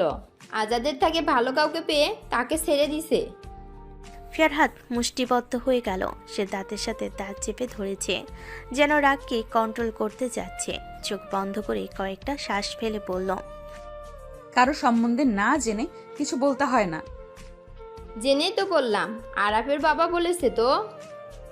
অন্যের কথা বিশ্বাস করা পৃথিবীর সবচেয়ে বোকামি, হোক সেটা আপনার খুব কাছের কেউ, কিন্তু সবাই বিশ্বাসের যোগ্য না। ফিয়া চলে গেল নিজের রুমে। তার রাগে মাথা ফেটে যাচ্ছে। তার এখন মাথা ঠান্ডা করার জন্য গোসল করা দরকার, তাহলে সে কিছুটা শান্ত হতে পারবে। রাত গভীর। অফিস থেকে ফিরে রুমের দরজায় পা রাখা মাত্রই আরফের চোখ প্রথমেই আটকে গেল ফিয়ার মাথায় ব্যান্ডেজে। তার মুখ মুহূর্তেই ফ্যাকাশে হয়ে গেল, চোখে ভয়, রাগ, উদ্বেগ সব একসাথে। আরফ দৌড়ে এসে ফিয়ার সামনে দাঁড়ালো। ফিহা, এটা কি? মাথায় ব্যান্ডেজ কেন? কি হয়েছে আপনার? তেমন কিছু না, আপনার চাচ্চু ফুলদানি ছুঁড়ে মারছে, একটু কেটে গেছে। আমি কি বলেছিলাম চাচ্চুর কাছে যাবেন না? এটা কি বলিনি? কথা শুনেন না কেন আপনি? ওর মাথায় সমস্যা, কাছে গেলেই হামলা করে। আপনি কেন গেলেন? ফিয়া ঠোঁট কামড়ে নিচু মাথায় দাঁড়িয়ে রইল। আরফের রাগ, অথচ তার রাগের মধ্যে যেন ভয়। সবটুকুই ফিয়ার মন ছুঁয়ে গেল। আরে তেমন কিছু হয়নি তো, এত চিন্তা করো না, ব্যথাও কমে গেছে। চিন্তা না করে উপায় আছে? অফিসে কত টেনশন, আর বাসায় এসে দেখি আপনি এই অবস্থায়। আপনার কিছু হলে আমি... সবটা শেষ করতে পারল না আরাফ। নিজের অজান্তে ফিয়ার মাথায় আলতো করে হাত রাখলো। প্লিজ কথা শুনবেন, নিজের দিকে খেয়াল রাখবেন, আর চাচ্চুর ঘরের কাছে যাবেন না আর কখনো। ফিয়া একটু মুচকি হেসে চোখ তুলে তাকালো। সে রাগী আরফের এই যত্নে এক অদ্ভুত প্রশান্তি খুঁজে পেল। ঠিক আছে, কথা শুনবো, কিন্তু তুমি এত মান অভিমান করো কেন? আরব মুখটা ফেরালো, রাগের আড়ালে যত্ন লুকিয়ে ফেলতে চাইলেও সেটি স্পষ্ট বোঝা যাচ্ছিল। কারণ আপনি আমার। জানি স্ত্রী। রাতটা নেমে এসেছে, ঘরে হালকা আলো, ফ্যানের মৃদু শব্দ আর ফিয়ার ক্লান্ত মুখ সবকিছু মিলে ঘরটা অদ্ভুত নির্জন লাগছে। আর ফ্রেশ হয়ে ঘরে ঢুকলো। ফিয়াকে বিছানায় আদর্শ দেখে থমকে দাঁড়ালো, তার মুখে যেন ক্লান্তির ছাপ, ব্যান্ডেজটা মাথায় আরও দৃশ্যমান। আর ধীরে ধীরে কাছে এসে বলল, চলুন খাবার খান, অনেক রাত হলো। ভালো লাগছে না, খাবো না আমি। স্বরের ভেতর ব্যথা লুকানো আর একটু অভিমানও আছে। আর বুঝে গেল মাথায় এখনো ব্যথা করছে। সে বিছানার পাশে বসে ফিয়ার কপালের কাছে হাত রাখলো। ব্যথা করছে তাই না? কিন্তু আচ্ছা, আপনি উঠবেন না, এখানে বসে থাকুন, আমি খাবার নিয়ে আসছি। না না, তুমি কেন যাবে? আমি না, আপনি বসে থাকুন, আপনার মাথা ব্যথা করছে, আজকে আর কোনো কথা শুনবো না। ফিয়া থেমে গেল, এমন আদর্শে আশা করেনি। চোখে ছোট্ট হাসি ফুটে উঠল। আর নিচে নেমে গেল, তার তাড়াহুড়ো করা পায়ের শব্দে বোঝা যাচ্ছিল সে কতটা চিন্তে আছে। 5 মিনিট পর ট্রে হাতে ফিরে এলো, ভাত, ডাল, মাছ, একটুখানি ভর্তা, সব সাজানো। আর ট্রে বিছানায় রাখলো। আসুন একটু খান, না খেলে মাথা আরও ধরবে। আমি নিজেই খেতে পারবো। পারলেও আজকে লাগবে না, আজকে আমি খাওয়াবো। সে চামচে খাবার তুলে ফিয়ার মুখের সামনে ধরল। ফিয়া একটু লজ্জা পেয়ে মুখ সরিয়ে নিল। তুমি এমন করলে তো ভালোই লাগে। ভালো লাগা ঠিক আছে, আগে মুখটা খোলেন। ফিয়া মুখ খুলল আর আলতো করে খাইয়ে দিল। চামচে চামচে খাবার দিতে দিতে তার চোখে এক ধরনের কোমলতা নেমে এলো, যেন দিনের সব রাগ মুছে গেছে। ফিয়ার গাল লাল হয়ে উঠল। আমাকে এত যত্ন করে কেউ কখনো খাইয়ে দেয়নি। তাহলে ঠিকই করছি যত্ন করে। তুমি রাগ করলেও ভালোবাসো খুব, তাই না? আমাদের সম্পর্ক কি ভালোবাসার? ভালোবাসা এমন একটা জিনিস, মানুষ পাগল হয়ে গেলেও তাকে ভুলতে পারে না। আমরা তো একসাথে থাকি, ঠিক ভালোবাসা হয়ে যাবে, কি বলো? রাতটা নিস্তব্ধ। জানালার ফাঁক দিয়ে চাঁদের আলো ঢুকে পড়েছে ঘরের ভেতর। ফ্যানের হালকা শব্দ আর ফিয়ার মাথায় ব্যান্ডেজ, সব মিলে এক অদ্ভুত শান্ত পরিবেশ। আর বিছানায় শুয়ে আছি, দিনের ক্লান্তি এখনও শরীরে। ঠিক তখনই ফিয়া আস্তে আস্তে তার দিকে শরীরটা সরিয়ে নিয়ে এলো। ফিয়া দুহাতে আরবকে জড়িয়ে ধরলো, বুকের ওপর মুখ রেখে চোখ বন্ধ করলো। শোনো, আজকে তুমি অনেক যত্ন করলে, খুব ভালো লাগলো। আরব একটু নড়ে উঠল, যেন বুঝতে পারছে না কি করবে। তারপর নিজেকে ঠিক করে নিল। মাথা ব্যথা করছে এখনো? না, এখন আর কিছুই লাগছে না, তুমি পাশে আছো, তাই সব ঠিক। আরব খেয়াল করলো ফিয়ার মুখ কাঁধে ঠেকানো, দুহাত তার বুকে জড়িয়ে আছে। আগে হলে সে নড়ে চড়ে একটু দূরে যেত, কিন্তু আজ কোনো বারণ নেই, বরং ধীরে ধীরে নিজের হাত তুলল, ফিয়ার মাথায় আলতো করে হাত বুলিয়ে দিল। এভাবে ঘুমানো উচিত নয়, ব্যান্ডেজে চাপ পড়ে যাবে। একটু চাপ লাগলে কিচ্ছু হবে না, ভয় পেও না। কথাটা শুনে আরব হেসে ফেল, তার হাসিতে আদর ছিল, মায়া ছিল। সে ফিয়ার চুলে আঙ্গুল বুলিয়ে দিতে দিতে ধীরে ধীরে নিচু হয়ে এলো। তারপর ফিয়ার কপালে খুব নরম একটা চুমু দিল। ঘুমিয়ে পড়ুন, মাথা নাড়াচাড়া করবেন না। তুমি যখন এমন করে মাথায় হাত বোলাও, তখন মনে হয় সারা জীবন তোমার বুকে শুই। আরব আর কিছু বলল না, শুধু তার হাতটা ফিয়ার পিঠে রেখে দিল, যেন তাকে ধরে রাখছে। ফিয়া আরও শক্ত করে জড়িয়ে ধরল তাকে।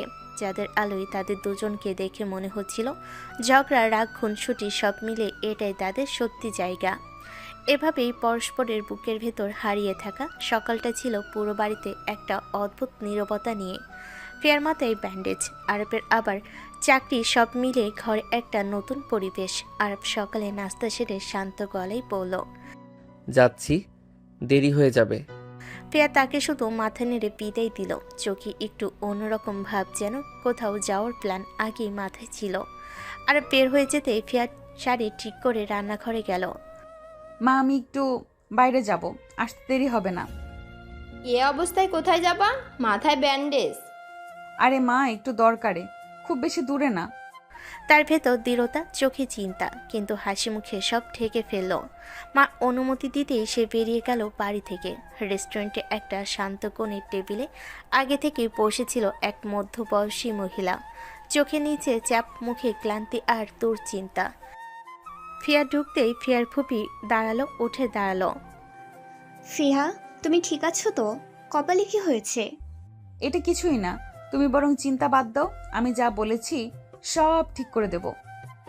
পরিস্থিতি এখন কেমন? ওরা কিছু বুঝেছে? পরিস্থিতি একটু ঘোলা, কিন্তু ঘোলা জলে মাছ ধরা সহজ। তবে কি এখনো বলার মতো সময় হয়নি? সময় হবে, ঠিক মুহূর্তে বললেই সব উল্টে যাবে। তুমি শুধু অপেক্ষা করো। তুমি নিশ্চিত তো এটা তোমার পক্ষে বিপজ্জনক হবে না? বিপদ? আমি ভয় পাই না। তোমার জন্যই তো আমি আরো বড় কিছু করতে পারি। ফিয়ার ফুপি দীর্ঘ নিঃশ্বাস ফেলল, যেন একটা আশার আলো পেল ফিয়ার চোখে। ফিয়া উঠে দাঁড়ালো। চলো এখন যাই, পরের ধাপটা আমার হাতে। পরিস্থিতি যাই হোক, বদলাতে আমার বেশি সময় লাগে না। সে কথাটা বলে দরজার দিকে এগিয়ে গেল। তার পিছু পিছু ছায়া হয়ে রইল সেই রহস্যময় নিবেদিত মহিলাটি। সন্ধ্যার রোদটা হালকা কমলা হয়ে রেস্টুরেন্টের গাছের উপর পড়ছিল। ভেতরে কফির গন্ধ আর মানুষের হালকা গুঞ্জন। ফিয়া সেই রহস্যময় মহিলার সাথে কথা শেষ করে ধীর ভঙ্গিতে রেস্টুরেন্টের দরজার দিকে এগোতে লাগলো। একই সময়ে রেস্টুরেন্টের অন্য কোণে ব্যবসায়িক মিটিং শেষে উঠে দাঁড়াচ্ছিল আরাফ। তার মন আজকাল ফিয়াকে নিয়ে অদ্ভুত একটা অস্বস্তিতে কুঁকড়ে থাকে, কিন্তু সে তা প্রকাশ করে না।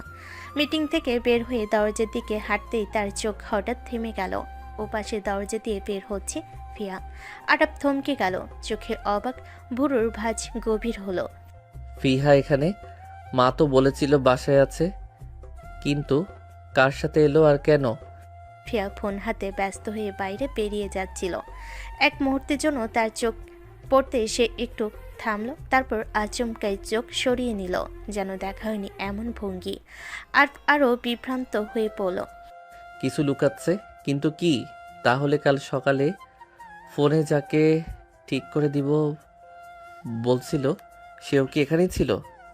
সে দ্বিধায় দরজার কাছে গেল, বাইরে তাকালো। ফিয়া তখন রাস্তার পাশে দাঁড়িয়ে কারোর সাথে ফোনে ধীরে কিছু বলছে, মুখটা গম্ভীর, চোখে চিন্তা, যেন অন্য কেউ। আর খানিক দূর থেকে তাকিয়ে রইল। আপনি এখানে কি করতে এলেন? কিন্তু সে কথা মুখে আনলো না, শুধু একবার দীর্ঘশ্বাস ফেলে নিজের দিকে ফিরে হাঁটতে লাগলো। আর যতই দূরে যাক, তার মাথায় ঘুরতে লাগলো শুধু একটা কথা, ফিয়া কিছু লুকাচ্ছে। আর সেই জিনিসটা তার জীবনে ঝড় তুলতে পারে। রাতের ঠান্ডা বাতাসটা ঘরের উপরে ছড়িয়েছিল।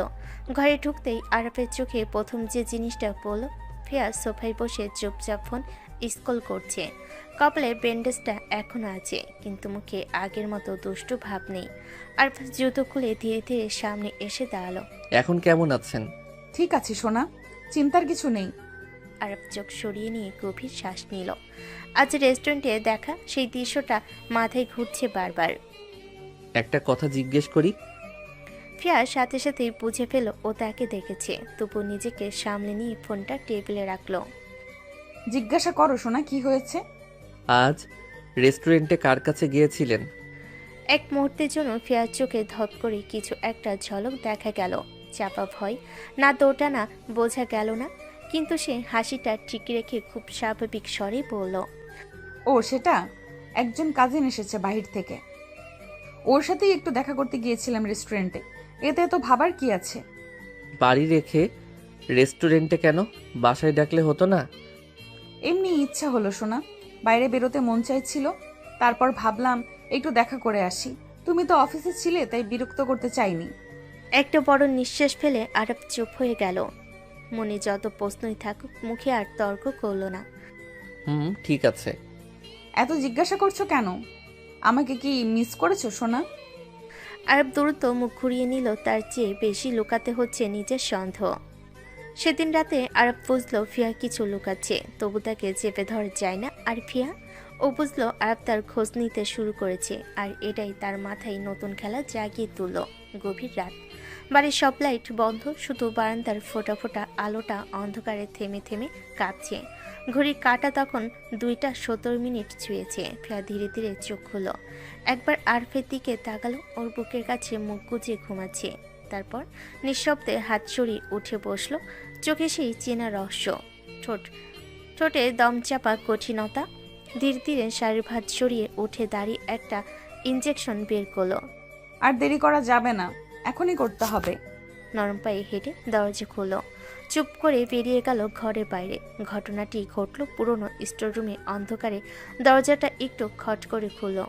ঘরে জমে থাকা ধুলো, স্যাঁতসেঁতে গন্ধ আর ফাঁকা দেওয়ালে কারো শ্বাস প্রশ্বাসের চাপা শব্দ।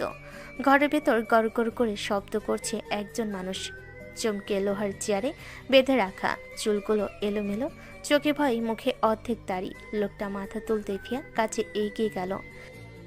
আবার এলে? আজ কি করতে চলেছ? ফিয়ার মুখে কোনো অভিব্যক্তি নেই। সে এগিয়ে এসে লোকটার হাতে শিরায় খুঁজে বের করলো।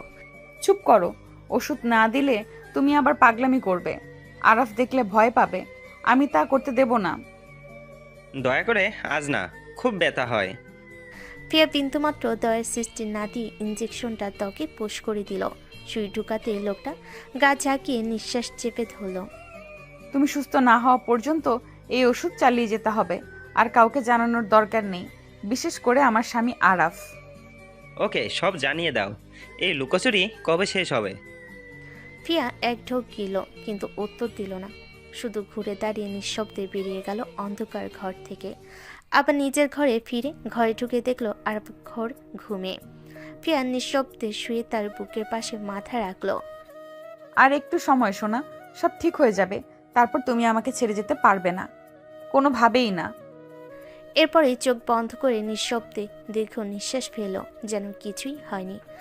আর ঘুমে কাতর আরাফ সেদিনও কিছুই বুঝতে পারল না।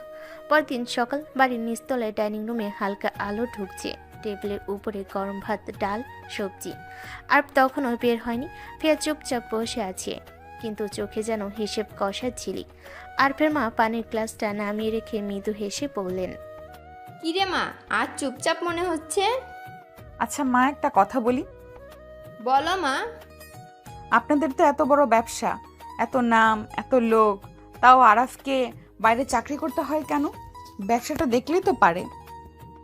বুঝলি ফিয়া, তোর শ্বশুর মানে আমার মানুষটা, তিনি চান না আরাফ এখনই ব্যবসায় বসুক। তার মাথায় শুধু একটাই কথা, ছেলে যেন নিজের যোগ্যতায় দাঁড়ায়, ব্যবসায় ভরসা না নিয়ে নিজের পরিচয় নিজের হাতে বানাক। মায়ের চোখে অদ্ভুত গর্ব, কিন্তু তাতে একটা কঠোরতার ছায়াও ছিল। ফিয়া কথা শুনে মাথা নিচু করে। ভেতরে ভেতরে অন্য হিসাব। ফিয়ার মনে ঝটকা খেলে যায়। এই বাড়িতে ক্ষমতা, নিয়ম আর সম্পত্তির হিসেব যেন অনেক পুরনো। এত বড় ব্যবসা, অথচ নিজের ছেলেকেও ভাগ দিতে মন চায় না। তার চোখের কোণে এক ফোঁটা সন্দেহ জমে ওঠে। নাকি এর পিছনে অন্য কোনো কারণ আছে? ফিয়া মুখে কিছু না বলে মৃদু হাসল। মা, বুঝলাম। কিন্তু মনে মনে সে ইতিমধ্যেই অন্য সিদ্ধান্ত নিয়ে ফেলেছে। তার চোখে আবারও সেই আগের রাতের অন্ধকার ঘরের দৃশ্য ভেসে ওঠে। ইঞ্জেকশনের সূচ, কারণ নিস্তব্ধ শ্বাস, আর নিজের হাতের কাঁপনহীন দৃঢ়তা। এ বাড়িতে রহস্য অনেক, আর ফিয়া থামার মেয়ে না। দুপুরে ডাইনিং টেবিলের পাশে আরফের মা থালা সাজাচ্ছেন। ভেতরের রুমটা বন্ধ। দরজার নিচ দিয়ে গন্ধ বের হয়। সেই রুমে থাকে আরফের চাচু। বাড়ির কেউই কাছে যায় না, সবে বলে পাগল, কিন্তু ফিয়ার চোখ বলে অন্য কিছু। ফিয়া এগিয়ে এসে বলল, মা, আজ চাচ্চুর খাবারটা আমি দিয়ে আসি। না মা, তুই যাস না, ও আবার হামলা করতে পারে। আমরা তো কতবার দেখেছি, একটু এগোলেই রেগে ওঠে। ফিয়া ঠান্ডা স্থির দৃষ্টি নিয়ে মায়ের দিকে তাকালো। হালকা হাসি, কিন্তু সেই হাসির ভিতরে যেন কঠিন ইস্পাত লুকানো। সমস্যা হবে না মা, আপনি শুধু থালাটা দিন, দেখি আজকে কাকে কি করে। মা হতভম্ব। মেয়েটা তো শান্তভাবে কথা বলে, কিন্তু মনে হয় যেন ভয় নামে জিনিসটা ওর জন্মগত শত্রু। তবু ফিয়ার কঠোর নিশ্চয়তার মা বাধা দিতে পারলেন না। থালা এগিয়ে দিলেন চাচ্চু রুমের সামনে। ফিয়া দরজায় হালকা ঠোকাঠুকি করলো। ভেতর থেকে কোনো শব্দ নেই। সে ধীরে ধীরে দরজা খুলে ঢুকলো। ঘর অন্ধকার, জানালা সবসময় বন্ধ। এক কোণে বসে আছে এক শুকনো ক্লান্ত মানুষ, আরাফের চাচ্চু। চোখে শূন্যতা, যেন বছরের পর বছর কারোর ভরসা পাননি। ফিয়া থালা নিয়ে সামনে এগিয়ে ধীরে বলল, চাচ্চু, খাবার এনেছি। চাচু মাথা তোলেন। আজ কোনো চিৎকার নেই, কোনো ধমক নেই, বরং অদ্ভুত শান্ত, যেন কাউকে চিনতে পারছেন না, আবার চিনছেনও। ধীরে ধীরে হাত বাড়িয়ে থালাটা নিলেন। মুখে একটাও কথা নেই। ফিয়া শুধু দাঁড়িয়ে দেখল তার চোখে একটুও ভয় নেই, বরং গভীর পর্যবেক্ষণ। ব্যথা আছে, ক্ষত আছে, গত রাতে দেওয়া সেই ইঞ্জেকশনের প্রভাব কেমন। চাচু চুপচাপ খাওয়া শুরু করলেন। এই মানুষটার আগ্রাসন কোথায় গেল? নাকি আমার হাতের ওষুধই তার আচরণ বদলে দিচ্ছে? ভালো, চুপচাপ খাচ্ছে, কাজ এগোচ্ছে ঠিক মতো। রাতে বেলকুনির হালকা বাতাসে ফিয়ার চুল উঠছে, চাঁদের আলো তার মুখে পড়ছে নরম, শান্ত, অথচ ভেতরে থাকা রহস্যগুলো আরও গভীর করে তুলছে। সে দূরে তাকিয়ে ভাবনায় ডুবেছিল। হঠাৎ পেছন থেকে আস্তে আস্তে কেউ কাছে আসে। ফিয়া কিছু পৌঁছার আগেই আরব তার কোমর জড়িয়ে ধরে, গলায় মুখ ডুবিয়ে দিল। গরম নিঃশ্বাসে ফিয়ার পুরো শরীর কেঁপে উঠল। আরব কখনো আগে এভাবে কাছে আসে নাই, এতটা কাছে। এ আজ নতুন। ফিয়া অবাক হয়ে ফিসফিস করে বলল, কি হলো, এমন করছো কেন হঠাৎ? আরব আর দেরি করলো না। তার হাত ফিয়ার কোমর আরও শক্ত করে টেনে নিল। মুখ তুলে ফিয়ার কানে নরম স্বরে বলল, কি হবে মানে? আজ খুব খুব মন চাইছে তোমাকে আদর করতে। ফিয়া কথায় আটকে গেল। এতদিন এই ছেলেটা তার কাছে আসে না, দূরে দূরে থাকে। আজ হঠাৎ এমন তীব্র টান। আরব তাকে ঘুরিয়ে নিজের দিকে আনলো। ফিয়ার চোখে চোখ রেখে গভীরভাবে তাকিয়ে থাকলো এক মুহূর্ত, তারপর গলায় মুখ ডুবিয়ে আবার কিস করতে লাগলো। ধীরে আস্তে কিন্তু আগ্রহে ভরা ফিয়া পুরো শরীর জমে গেল প্রথমে, তারপর গলে যেতে লাগলো ধীরে ধীরে। আরবের স্পর্শ যেন তার জেদ, শক্ত কঠিন মুখোশ সব ভেঙে দিচ্ছে। তার নিঃশ্বাস কেঁপে উঠল। এই ছেলে কি করে এভাবে আমাকে দুর্বল করে ফেলে? চুপ, আজ কথা না, শুধু একটু কাছে থাকো। ফিয়া কিছুই বলতে পারল না, শুধু চোখ বন্ধ করে আরবের বুকে মুখ রাখলো। প্রথমবারের মতো সম্পূর্ণ পাগল হয়ে গেল আরবের স্পর্শে। আরব তাকে কোলে করে বিছানায় নিয়ে শুইয়ে দিল, তারপর ঠোঁটে কিস করতে শুরু করলো। পাগলের মতো কিস করে যাচ্ছে সে ফিয়াকে। গভীর রাত, ঘরের বাতাসে লেগে আছে চাঁদের হালকা আলো আর ফিয়ার উত্তেজনার গন্ধ। আরব এখনো ফিয়াকে কোলে ধরে রেখেছে। আরাফ, এবার তো বেশি এগোচ্ছ। তোমাকে আদর করা আমার দায়িত্ব, সোনা। ফিয়া আরবের চোখের দিকে তাকালো। মনে মনে ভয়, লজ্জা আর আকর্ষণ সবই একসাথে। তবে একটু, এতটা দ্রুত না। আরবকে তার লাজ ভীষণভাবে টানে, তাই সে ধীরে ধীরে ঠোঁটে কিস করতে লাগলো। ফিয়া একেবারে হারিয়ে গেল। সে আরবকে আরো শক্ত করে ধরে রাখলো। হাতগুলো আরবের পেছনে শরীর জড়িয়ে ধরেছে, যেন আর কখনো ছাড়বে না। আল্লাহ, এই ছেলের হাত, এই স্পর্শ, আমার মন যেন এক মুহূর্তে গলে যাচ্ছে। আর ফিয়ার গলায় মুখ ডুবিয়ে আরো ঘনিষ্ঠ হয়ে গেল। ফিয়া আরবের কাছ থেকে চোখ সরাতে পারছে না। সে পুরোপুরি হারিয়ে গেছে স্পর্শের উত্তাপে। আরাফ, এটা তো তুমি আমার সোনা, সবসময় আমারই থাকবে। ছেড়ে যাবে না তো? কখনো না সোনা, কখনো না। ঘরের মধ্যে নিঃশব্দে ঘুরে আসে উত্তেজনা আর শান্তির মিশ্রণ। ফিয়া আরবের কোলে চেপে ধরেছে, আর আরবও তার স্পর্শে নিজেকে হারিয়ে দিয়েছে। রাতের এই ঘনিষ্ঠ মুহূর্ত তাদের সম্পর্ককে আরও শক্ত করেছে। ভালোবাসা, লজ্জা, উত্তেজনা সব মিলিয়ে। সকালে রোদ ঢুকেছে ঘরে। ফিয়া বিছানায় আরবকে দেখল, চোখে লজ্জা আর মুখে হালকা হাসি। কি ব্যাপার, রাতে কি হয়েছিল? তুমি এত উত্তেজিত হয়েছিলে কেন? আমার বউ এত হট, তাকে দেখলে আদর করতে মন চায়। এত সহজে মেনে নিলে? তুমি কি জানো আমি কতটা দুষ্টুমি করতে পারি? হ্যাঁ জানি তো সোনা, আমার বউ প্রচুর পরিমাণে দুষ্টু। আরাফ, তোমার মতো স্বামীকে দেখলে তো আর কোনো মন শান্ত থাকে না। তুমি কি ভাবছো আমি সারা দিন তোমার কথা ভাবি না? ফিয়া হেসে আরফের হাত ধরে বিছানার পাশে টানলো। তার দুজনেই ধীরে ধীরে একে অপরকে ঘনিষ্ঠভাবে টানে। চলো দেখি আজকের দিনটা কতটা রোমান্টিক করতে পারি। ও সোনা, তোমার রোমান্টিকতায় আমি তো হারিয়ে যাই। তার দুজন আবার দুজনের কাছে চলে এলো। গভীরভাবে আদর করতে থাকলো একজন আরেকজনকে, যেন তারা দুজনের প্রতি শারীরিক টান অনুভব করছে। দুপুরের আলো ঘরের মধ্যে ঢুকছে। খাবারের টেবিলে ফিয়া বসে আরফের দিকে তীক্ষ্ণ চোখে তাকিয়ে আছে। আরাফ, আর অন্য অফিসে কাজ করার দরকার নেই, এখন থেকে নিজের ব্যবসা সামলাক। না, তা কি করে হবে? দরকার নেই। কি বলেন বাবা? আপনার বয়স হয়েছে, এত প্যারা নেওয়ার দরকার নেই। আরাফ, তুমি এখন থেকে নিজের অফিস সামলাও।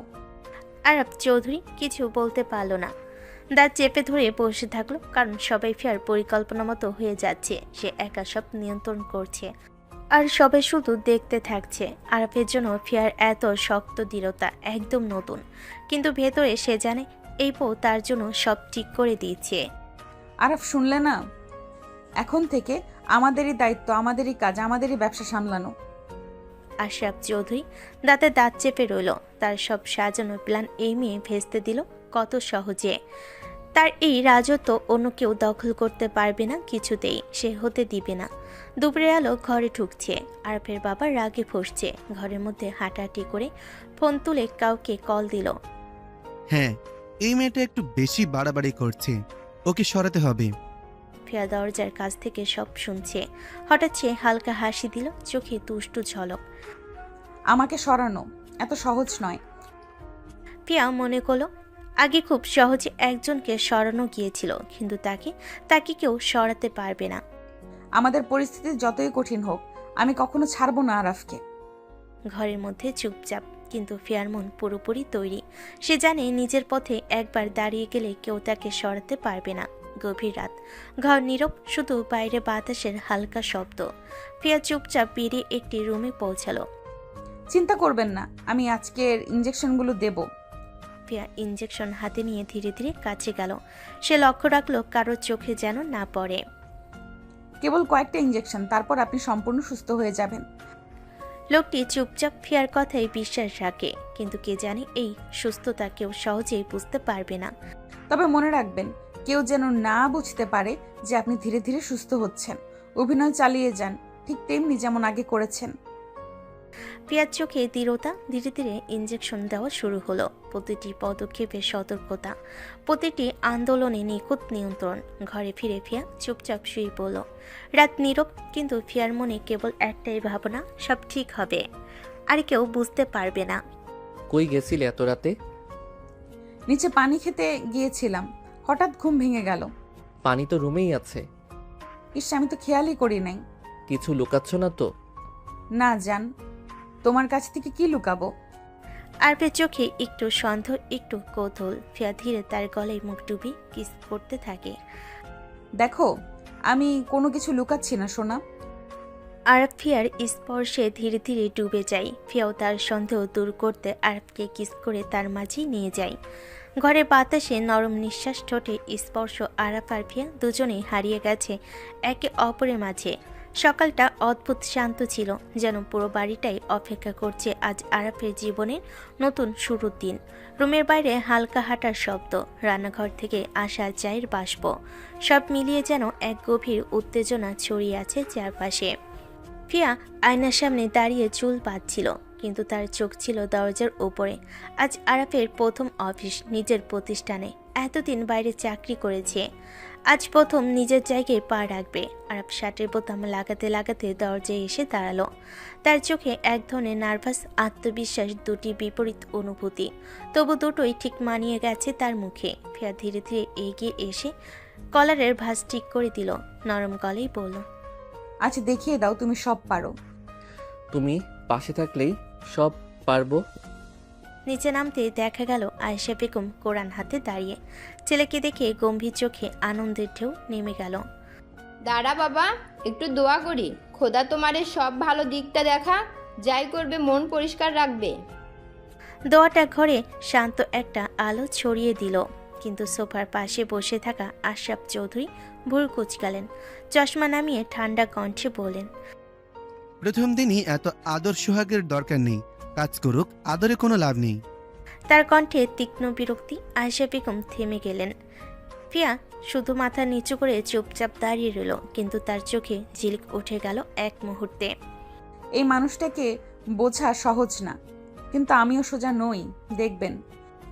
আরব জুতা পরে দরজার দিকে এগিয়ে গেল। ফিয়া তাড়াতাড়ি ব্যাগটা এগিয়ে দিল। খেয়াল রেখো, সব কাজ যেন ঠিকমতো করতে পারে। তোমার জন্যই তো সাহস পাই। অফিসে যাও, চোখে চোখ রেখে ঝাপটা দেখাও, আর চোখে চোখ রেখে দাপট দেখাও। কেউ চাইবে না তোমার জায়গা গড়ে উঠুক, কিন্তু আজ কিন্তু তোমার দিন। আর রাতে? রাতের কথা রাতেই বলবে। এখন যাও, আর আমার খেলা শুরু হওয়ার দিন। এই বাড়িতে কে কত দূর যায় আজ থেকেই বোঝা যাবে। সকালটা যত শান্ত ছিল, অফিসে পা রাখতে ততটাই অদ্ভুত একটা ভারী চাপ এসে নামলো আরফের বুকের উপর। নতুন ফ্লোর যদি কেবিন, তবুও সব কিছু অচেনা দৃষ্টি দিয়ে তাকে মাপছে। রিসেপশনে ঢুকতে কয়েকজন স্টাফ দাঁড়িয়ে সালাম দিল। আরফ হালকা মাথা নেড়ে এগোলো, কিন্তু মনে হচ্ছিল কেউ যেন তাকে দেখে রেখেছে, খুব কাছ থেকে, খুব হিসেব করে। নিজের কেবিনে ঢুকে চেয়ারটায় বসতে সেই অনুভূতি আরও তীব্র হয়ে উঠল। কাছের দেওয়ালের ওপাশে কেউ দাঁড়িয়ে নেই, তবুও যেন এক ধরনের ছায়া তাকে ঘিরে রেখেছে। সে ফাইল খুলে কাজ শুরু করলো। কিছুক্ষণের মধ্যেই পিয়ন এসে বলল, স্যার, এখানে কপিটা সবাই খায় না, অন্যরকম একটু। আপনি চাইলে আমি বাইরে থেকে এনে দিই। না, দরকার নেই, এখানেরটাই দিবেন। পিয়ন মাথা নেড়ে চলে যেতেই আরব আবার সেই চাপা চোখের অনুভূতিটা পেল। মনে হলো কেবিনের বাইরে কেউ দাঁড়িয়ে আড়াল থেকে তাকে লক্ষ্য করছে। হঠাৎ পাশের ব্লাইন্ডের ফাঁকায় একটা ছায়া নড়ল। তার শ্বাস আটকে গেল এক মুহূর্তে। দরজার হ্যান্ডেলও যেন অদৃশ্যভাবে নড়ে উঠল। আরব মুঠো শক্ত করে ফিসফিস করে বলল, কে আছে? কোনো উত্তর নেই, শুধু চাপা নীরবতা। আর সেই নীরবতার ভেতর কোনো অজানা উপস্থিতি। সে উঠে দরজা খুলে বাইরে তাকালো। ফ্লোর ফাঁকা, স্টাফরা নিজেদের কাজে ব্যস্ত, কেউ তার দিকে সন্দেহজনকভাবে তাকাচ্ছে না। তারপরও বুকের ভেতর একটা ঠান্ডা স্রোত বয়ে গেল। আরব ধীরে ধীরে নিজের জায়গায় ফিরে এসে কেবিনের কাছের দেওয়ালে নজর রাখলো।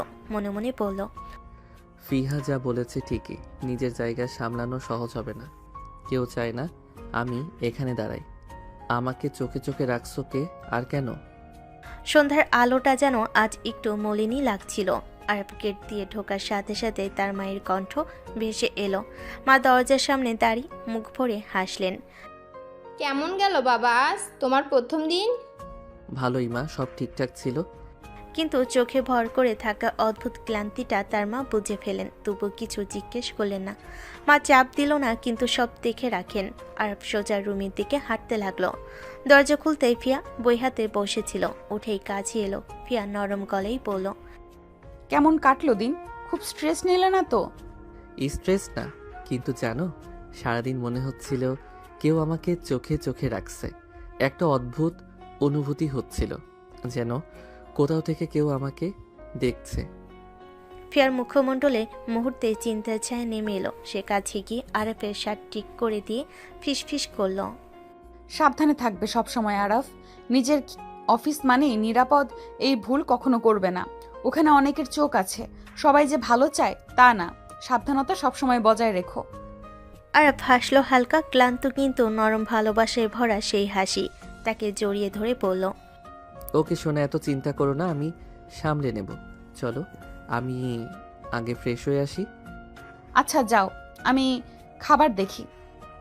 আর বাথরুমে ঢুকতে ঢুকতে আবারও সেই দিনের অদৃশ্য দৃষ্টি মনে পড়ল। আর ফিয়ার সতর্ক কথাগুলো কানের ভেতর প্রতিধ্বনির মতো ঘুরে বেড়াতে লাগলো। 1 মাস কেটে যায়। এই 1 মাসে আরব নিয়ম করে প্রতিদিন অফিসে যাচ্ছে, কাজ শিখছে, ফাইল দেখছে, হিসাব মিলাচ্ছে। কিন্তু যতদিন যায় ততই তার মনে একটা অদ্ভুত সন্দেহর দানা বাজছে। কিছু হিসাব মেলে না, কিছু টাকা অনুপস্থিত, কোনো না কোনো জায়গায় ধোয়ার আভাস। সেদিন রাতে ডাইনিং টেবিলে সবাই খাচ্ছিল। আরব চুপচাপ ছিল, কিন্তু শেষমেশ মুখ তুলেই বলল, বাবা, একটা কথা বলবো? হ্যাঁ বলো। আমার মনে হচ্ছে কেউ আমাদের অফিসের টাকা পাচার করছে। প্রতিদিন ফাইল মিলাই, কিন্তু হিসাব ঠিক আসে না। কি আজে বাজে কথা বলছো? আমাদের অফিসের টাকা চুরি করবে? কার সাহস আছে? কারো ক্ষমতা নাই বাইরের মানুষ টাকা সরাবে? এমন কথা মুখে আর আনবে না। ঘরটা মুহূর্তেই অস্বস্তিতে ভরে গেল। আর চুপ হয়ে গেল, কিন্তু ফিয়া লক্ষ্য করছিল বাবার চোখের ভয়, তার তড়িঘড়ি রেগে ওঠার ভঙ্গি। হঠাৎ ফিয়া শান্ত গলায় বলল, হ্যাঁ ঠিকই বলেছেন বাবা। বাইরের মানুষের তো সত্যিই ক্ষমতা নেই টাকা সরানোর। সরাচ্ছে তো ভেতরের মানুষ। মুহূর্তেই আরাফের বাবার মুখ শুকিয়ে গেল, রং উধাও হয়ে গেল মুখ থেকে। চোখে খাঁটি ভয়, যেটা সে লুকাতে চাইল, স্পষ্ট হয়ে উঠল। হাতের পানে গ্লাসটা সে শক্ত করে ধরল, যেন গ্লাসটাই তাকে বাঁচিয়ে রাখবে। আরব তাকিয়ে রইল ফিয়ার কথাটা এতটা নির্ভুলভাবে আঘাত করেছে কেন। বাবা ভয় পেলেন কেন? ডাইনিং রুমে জমে ওঠা নীরবতা যেন শ্বাস আটকে দিচ্ছিল। আরবের বাবার চোখে তখনও সেই আতঙ্কের রং।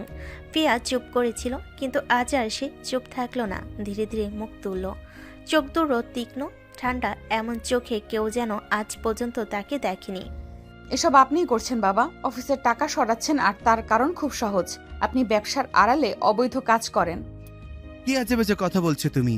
তুমি আমার উপর এত বড় অপবাদ দিচ্ছ? অপবাদ দিলে আপনার মুখ শুকিয়ে যেত না বাবা। আমি ঠিকই বলছি, আর আমার কাছে প্রমাণ আছে। সবাই স্তব্ধ।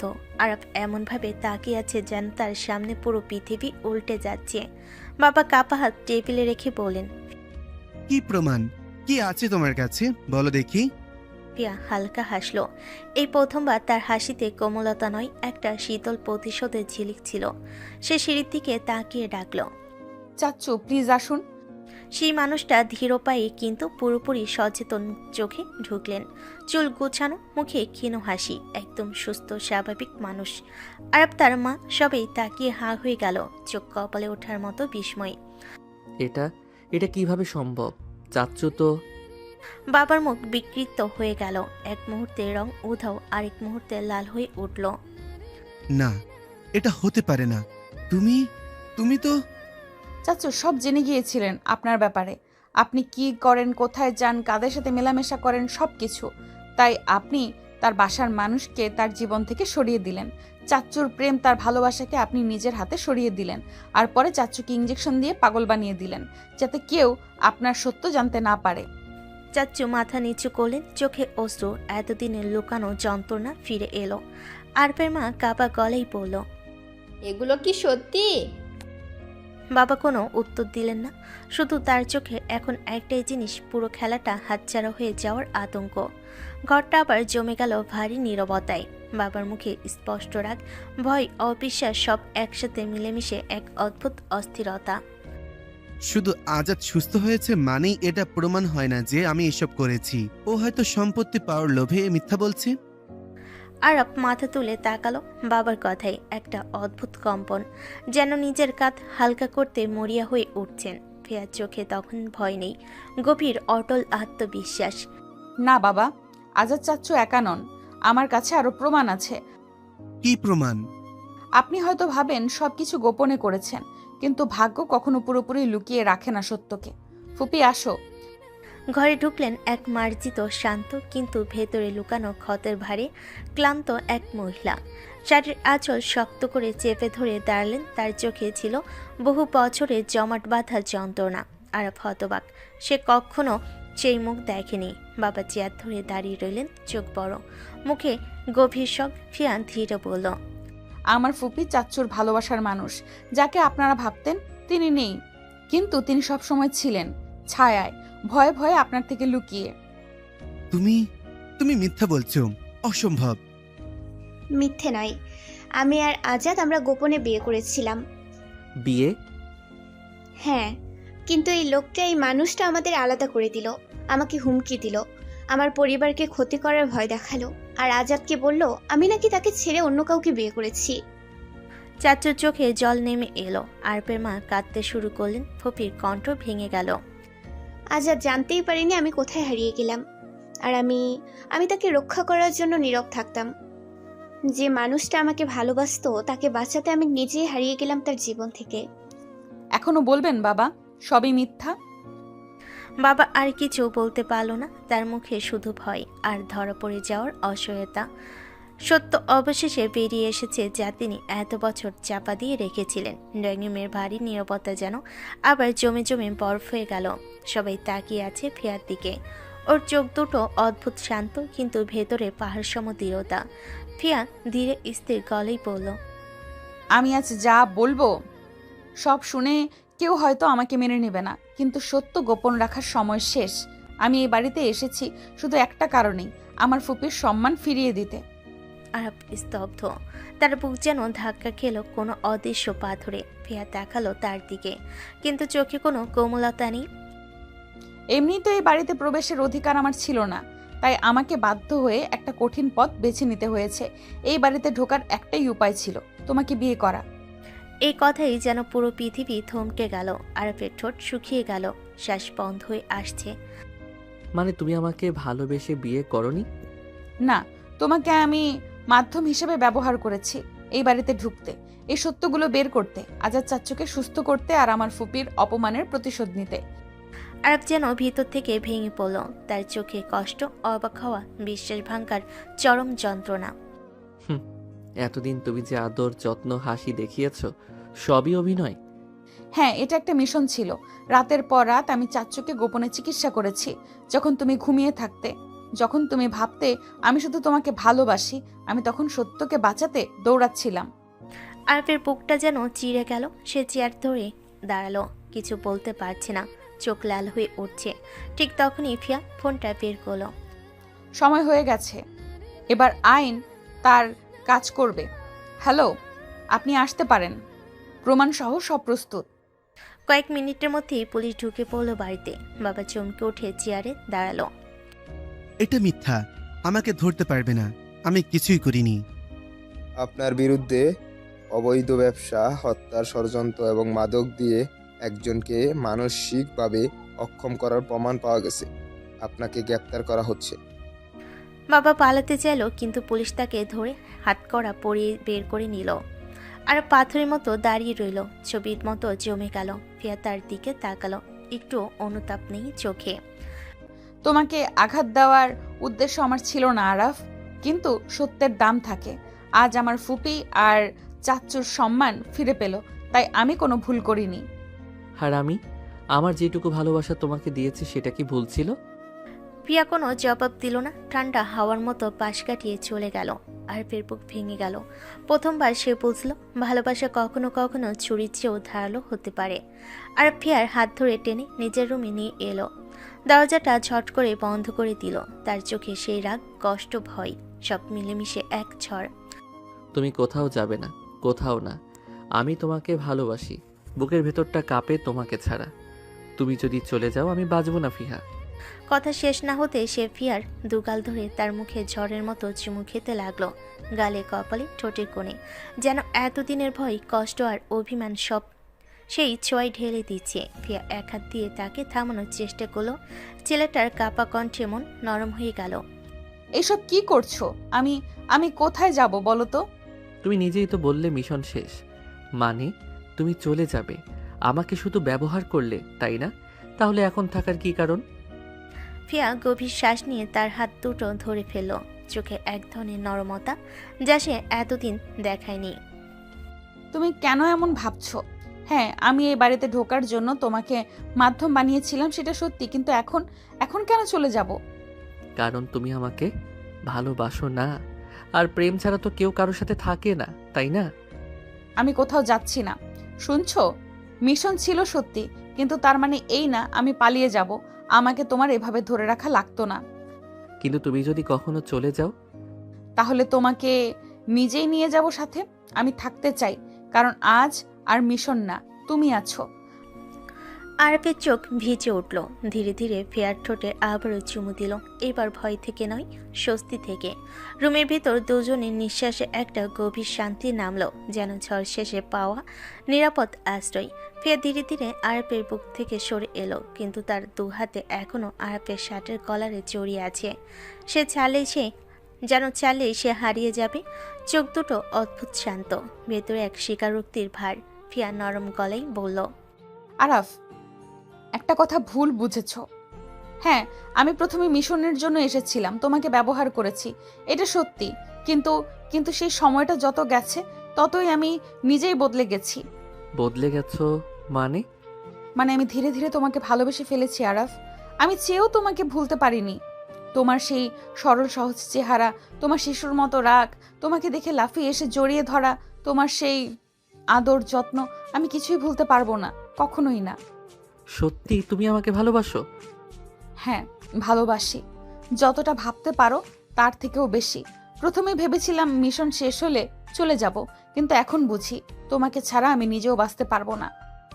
আর এগিয়ে এসে দু হাত দিয়ে ফিয়ার মুখটা তুলে ধরলো। তুমি যদি একবার বলো যে তুমি থাকবে, তাহলে আমি আর কখনো ভয় পাবো না। আমি থাকবো আরাফ, তোমার পাশে, তোমার জীবনে, যেখানেই থাকবে সেখানেই আমি।